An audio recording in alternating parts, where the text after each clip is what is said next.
सारा एजेंडा आपने देखा होगा। भारतीय जनता पार्टी धर्म का चोला उसी समय पहनता है जब चुनाव होता है। आपने भी सीएम हेमंत बिस्व शर्मा की बात सुनी होगी, घर में खाओ है? अरे भाई, तुम घर में खाने की कह ही रहे हो तो बाहर खा ही लिया तो क्या फर्क पड़ता है? तुम तो खुद ही कह रहे हो, तुम्हारे नेता खा रहे होते हैं जब अटल बिहारी वाजपेयी, तो कहते हैं इंडियन काऊ नहीं अमेरिकन काऊ है। तुम्हारा ही नेता कहता है कि यह गाय नहीं है मिथुन है। तो फिर काहे के लिए लोगों को लड़ाते हो? क्यों निर्दोष हिंदू और मुसलमानों को आपस में लड़ाते हो? क्यों उनकी भाईचारगी समाप्त करते हो? क्यों नहीं 12 साल से सत्ता में बैठे हो तो गाय को राष्ट्रीय पशु घोषित कर देते हो? अरे भाजपाइयों, शर्म करो। तुम चंदाखोर बीफ कंपनियों से चंदा खाने वाले किन किन लोगों के बीफ कंपनियां हैं, बिग एक्सपोर्ट कंपनियां हैं, ये तो खुलासा करो। क्यों नहीं पाबंदी लगाते हो? खामखा मुसलमान भाइयों को परेशान करना, बदनाम करना बंद कर दो। नंबर 1 पे आ गया तो योगी जी की सरकार है, क्या कर रहे हैं वो? साधु के बेस में लुटेरे हैं देश में। आप बताओ ना। पंकज भाई, कैसे देख रहे हैं जिस तरीके से एक सोशल मीडिया पे बंगाल का एक वीडियो वायरल हो रहा है, हुमायूं कबीर को लेकर उसमें बताया जा रहा है कि जो बाबरी मस्जिद बनाने की बात हुई थी वो बीजेपी फंडिंग था, बीजेपी और आरएसएस से पैसा लिया गया था ताकि इस तरह का माहौल खड़ा किया जाए। क्या कुछ कहेंगे इस पे आप? देखिए, जहां तक मैं भारत के मुसलमान भाइयों को जानता हूं, एक बड़ा तबका मुस्लिम लीडर से ज्यादा हम लोगों के समर्थक हैं। और खास करके बंगाल के चुनाव में मैं था। बंगाल के हर जिलों में हम आते और जाते हैं और उनकी समस्याओं को भी मैं जानता हूं। उनसे बातचीत जब होती है, कोई भी मुसलमान भारत के बाबर को अपना आदर्श नहीं मानता है। मुसलमान अल्लाह की इबादत करता है, मुसलमान अपने नबी रसूल की बात कहता है। बाबर कोई सूफी संत नहीं है। और इस्लाम में जानबूझकर, देखिए, इस्लाम को तोड़ मरोड़ कर पेश किया जाता है। जिस अखलाक के लिए इस्लाम जाना जाता है, पूरे विश्व में इस्लाम फैला, उस इस्लाम को बदनाम करने वाले चंद टुटपुजिए लोग कुछ मीर जाफरों के कंधे पर बंदूक रखकर भोले भाले मुसलमान भाइयों को बलि का बकरा बनाते हैं। तो वैसा ही बंगाल में हुआ। हुमायूं कबीर भारतीय जनता पार्टी का नेता, जिसको भारतीय जनता पार्टी ने अपरोक्ष रूप से फंडिंग कर वहां की राजनीतिक सरगर्मी को बढ़ाया, जो बंगाल का अमन भाईचारा है। आपको याद होगा, देश के बंटवारे के समय भी जो हिंसा हुई, वही बंगाल है जो पूरे भारत को संदेश देने का काम किया। वो बंगाल है जहां ही दुर्गा पूजा, ईद बकरीद में, काली पूजा में कोई फर्क नहीं होता है। हमने देखा था कलकत्ता में, हमारे मुसलमान भाइयों को जितनी गीता रामायण के बारे में जानकारी है, उतना किसी हिंदू को भी नहीं हो सकता। निश्चित तौर पर बंगाल के जो मुसलमान भाई हैं, उनकी जो हिंदू मुस्लिम एकता है, उसको खंडित करने के लिए कुछ मीर जाफरों को बंगाल चुनाव में भाजपा आरएसएस ने फंडिंग कर वहां के अमन भाईचारे को समाप्त करने की। हुमायूं के साथ साथ ओवैसी भी बीजेपी की फंडिंग है, क्योंकि बीजेपी लगा। एक बात, आपने जब ओवैसी साहब की बात की, वो दारुसलम नाम कहां से है बताओ? अरे बताओगे आप? कांग्रेस के बड़े नेता हुआ करते थे मुख्तार अंसारी, दरियागंज 1 नंबर का नाम होता था दारुसलम। वो नाम वहां रखा उन्होंने। एक बात बताओ, दारुसलम जिस विधानसभा में आता है, वहां से चुनाव वो राजा लड़ता है। राजा एक तरफ भारतीय जनता पार्टी का फायर ब्रांड नेता कहलाता है, जो कट्टरता के लिए, नग्नता के लिए जाना जाता है। वहां ओवैसी अपना कैंडिडेट क्यों नहीं देते? ओवैसी जिस तेलंगाना से आते हैं, वहां के तमाम विधानसभा चुनावों में अपना कैंडिडेट क्यों नहीं देते? ओवैसी अपना कैंडिडेट आंध्र प्रदेश में क्यों नहीं देते? उनको यूपी, बिहार, बंगाल ही नजर आता है। अरे चोर चोर मौसेरे भाई, आप सबको पता होना चाहिए आखिर ऐसा क्या है जो भारतीय जनता पार्टी तमाम विपक्षी दल के नेताओं के यहां इनकम टैक्स, ईडी, सीबीआई का रेड कराती है, ओवैसी के यहां नहीं होता है? भाई, ये रिश्ता क्या कहलाता है? आप बताओ, ये घालमेल क्या है? लोकतंत्र कहीं लड़ सकते चुनाव। अरे भाई, ओहो, आप वही वाली बात हो गया, अपने मुंह में ला लिया, पहुना के मुंह में छाली। आप तेलंगाना में नहीं लड़िएगा, आप आंध्रा में नहीं लड़िएगा, आप बंगाल जाइएगा। क्यों भाई, क्या कारण है? क्या कारण है आप बिहार जाते हैं? क्या कारण है आप यूपी जाते हैं? आप लड़िया नाटी राजा के खिलाफ क्यों नहीं कैंडिडेट देते हैं? आप दीजिए, हम आएंगे प्रचार करने आपके पक्ष में। क्यों नहीं देते हैं भाई?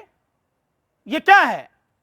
दुल्हों के मामा दुल्हनियों के मामा बनिएगा तो नहीं चलेगा। ये देश जानता है, और बंगाल ज्ञानियों की धरती है, रविन्द्रनाथ टैगोर की धरती है। आपको पता होना चाहिए, बंगाल के लोग भाजपा से बदला लेंगे। किस लिए? करोड़ों लोग, अरे भाई पर सुन ले, करोड़ों लोग इनको अपना रहनुमा बताते हैं। अवैसी किसको? अवैसी जैसे लोगों को बिल्कुल नहीं मानते। देखिए, ओवैसी को रहनुमा वही लोग मानते हैं जिसमें कट्टरता है।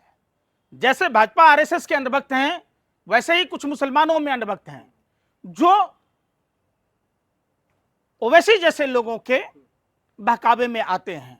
धार्मिक कट्टरता की कोई जगह नहीं है, और वही बंगाल है जहां स्वामी विवेकानंद जी ने कहा था कि धार्मिक कट्टरता कई सभ्यताओं को समाप्त कर दिया। ये वही बंगाल है जब सुभाष चंद्र बोस की रक्षा मुसलमानों ने की थी, वो वही बंगाल है। और जब अब चुनाव आया है तो भारतीय जनता पार्टी के नेताओं को जवाब देना होगा। इनका जो बी पांडियन करके एक नेता हुआ करता, वो Swami Vivekananda plus Subhash Chandra Bose equal to Narendra Modi. तो क्या बंगाल की आवाम नेताजी सुभाष चंद्र बोस का अपमान सहेगा? क्या बंगाल की आवाम स्वामी विवेकानंद का अपमान सहेगा? क्या बंगाल की आवाम जो बंगाल की अमन भाईचारा है उसको मिटने देगा? खुद को मिट जाएगा, लेकिन भारतीय जनता पार्टी को वोट कभी नहीं देगा, हरगिज नहीं देगा। इसी बंगाल चुनाव में वैसी का बयान वायरल हो रहा था कि ममता बनर्जी जो है मोदी की बहन है। क्या तात्पर्य था? देखिए, ये वही वाली बात है, एक ही शोले फिल्म के सिक्के हैं। भाजपा के लोग ममता बनर्जी को कहते हैं मैं ममता बेगम है, ये कहते हैं योगी मोदी की बहन है। अरे भैया एक बात बताओ, वो आपकी बहन नहीं है? क्यों नहीं है? बड़ी है। सब आदमी दीदी कहता है उनको प्यार से, तो आपको किसी की बहन होने पर एतराज है क्या? आप बताओ। ये भारतीय सभ्यता और संस्कृति में बड़ी महिलाओं को दीदी कहा ही जाता है, आप समझिए। तो दीदी कहे, अगर मान लीजिए कह दिया तो आपको क्यों खलबली हो रहा है? उससे क्या फर्क पड़ता है? बंगाल के लोग जानते हैं कि कौन क्या है नहीं है, बंगाल के लोगों को क्या करना है नहीं करना है, बंगाल के लोग बखूबी जानते हैं। बंगाल में मुसलमानों के लिए क्या कहेंगे? बंगाल के मुसलमानों को अवैसी और हुमायूं कबीर को लेकर जिस तरीके ये सब भाजपा के एजेंट हैं, आप समझ लीजिए। अवैसी भी बिल्कुल। कभी आपने ओवैसी जी को किशनगंज में एम्स अस्पताल बनना था, उसके लिए सदन में बोलते देखा क्या? जिस मनमोहन सिंह जी की सरकार ने किशनगंज में जब अलीगढ़ मुस्लिम यूनिवर्सिटी की ब्रांच खोलने की बात की, उसके लिए सदन में क्या किया उन्होंने? अरे जब उतने ही मुसलमानों के प्रति उनकी हमदर्दी थी तो सदन में लगातार बोलते, आवाज बुलंद करते, उसका फंडिंग चालू कराते। क्यों नहीं आपने बोला भाई? आप बताओ। इनका मुसलमानों से कोई लेना देना नहीं है। देश के मुसलमान भाई पढ़े लिखे शिक्षित भी हैं, वो जानते हैं कि कैसे हमको इन जो मीर जाफर नेता हैं उनसे बचना है। वो कह रहे 15 मिनट में यूपी में आ जाएंगे विधानसभा चुनाव को लेकर के, वैसे ही लगातार बयान दे रहे हैं। भाई वो कहाँ है भाजपा के लोग? क्यों नहीं अकबरुद्दीन ओवैसी पर कार्रवाई होती है? आप बताओ। ये जो नफरती बयान देने वाले लोग हैं, चाहे वो पिंकी चौधरी हो या सीएम हेमंत बिस्व शर्मा हो या कोई भी हो, देखिए सारा एजेंडा आपने देखा होगा। भारतीय जनता पार्टी धर्म का चोला उसी समय पहनता है जब चुनाव होता है। आपने भी सीएम हेमंत बिस्व शर्मा की बात सुनी होगी, घर में खाओ। अरे भाई तुम घर में खाने की कह ही रहे हो तो बाहर खा ही लिया तो क्या फर्क पड़ता है? तुम तो खुद ही कह रहे हो, तुम्हारे नेता खा रहे होते हैं जब अटल बिहारी वाजपेयी, तो कहते हैं इंडियन काऊ नहीं अमेरिकन काऊ है। तुम्हारा ही नेता कहता है कि ये गाय नहीं है मिथुन है, तो फिर काहे के लिए लोगों को लड़ाते हो? क्यों निर्दोष हिंदू और मुसलमानों को आपस में लड़ाते हो? क्यों उनकी भाईचारगी समाप्त करते हो? क्यों नहीं 12 साल से सत्ता में बैठे हो तो गाय को राष्ट्रीय पशु घोषित कर देते हो? क्यों नहीं? आपसे तो लाख गुना अच्छा, भाजपाइयों से अच्छा था औरंगजेब, जो गौ हत्या करने वालों के दोनों हाथ काट देता था, तोप के मुंह पर बांध के उड़ा देता था। चंदा तो नहीं खाता था औरंगजेब, उससे 10 कदम आगे था जलालुद्दीन अकबर, जो कान और जीभ भी काट लेता था। अरे भाजपाइयों शर्म करो, तुम चंदाखोर बीफ कंपनियों से चंदा खाने वाले किन किन लोगों के बीफ कंपनियां हैं, बिग एक्सपोर्ट कंपनियां हैं, ये तो खुलासा करो। क्यों नहीं पाबंदी लगाते हो? खामखा मुसलमान भाइयों को परेशान करना, बदनाम करना बंद कर दो। उत्तर प्रदेश तो नंबर 1 पे आ गया अब तक एक्सपोर्ट करने में। तो योगी जी की सरकार है, क्या कर रहे हैं वो? साधु के बेस में लुटेरे हैं देश में। आप बताओ ना, एक भगवाधारी जो भगवा आचरण करता हो, जो भगवा त्याग तपस्या बलिदान क्षमा परोपकार के लिए जाना जाता है, उनके राज में गौ हत्याएं हो रही है और बीफ एक्सपर्ट में नंबर 1 बनता जा रहा है। तो ये उस सरकार की, अब उसमें भी इन्होंने निकाल दिया बूचरखाना अवैध है कि लाइसेंसी है। बताइए, इनकी बेशर्मी देख लीजिए। तो भाजपा नेताओं के बातों पर देश की जनता अब नहीं आएगी। आज के आपने देखा होगा, मोदी की गारंटी, मोदी की गारंटी है। इन्होंने कहा प्रधानमंत्री की स्कीम को बदल के ये अपने नाम से करना चाहते हैं। अरे प्रधानमंत्री जी, आपने इंदिरा आवास योजना का नाम बदलकर आपने प्रधानमंत्री आवास योजना किया। आपने जिस लक्ष्मी देवी को ब्रांड एम्बेसडर बनाया, वो लक्ष्मी देवी केवट समुदाय की विधवा बहु बाजार के इलाके में रहती है। पिछले बार के विधानसभा चुनाव में 5 साल हो गए, फिर अगला चुनाव आया बंगाल में, आपने 26 लाख बेघर लोगों को घर देने की बात कही थी, जिसको ब्रांड एम्बेसडर बनाया। चिराग तले अंधेरा, आज तक 5 साल में आप एक घर नहीं दे पाए लक्ष्मी देवी को। आप क्या खाक आपकी गारंटी होगी? आपकी गारंटी तो दिल्ली के चुनाव में लोग देखा।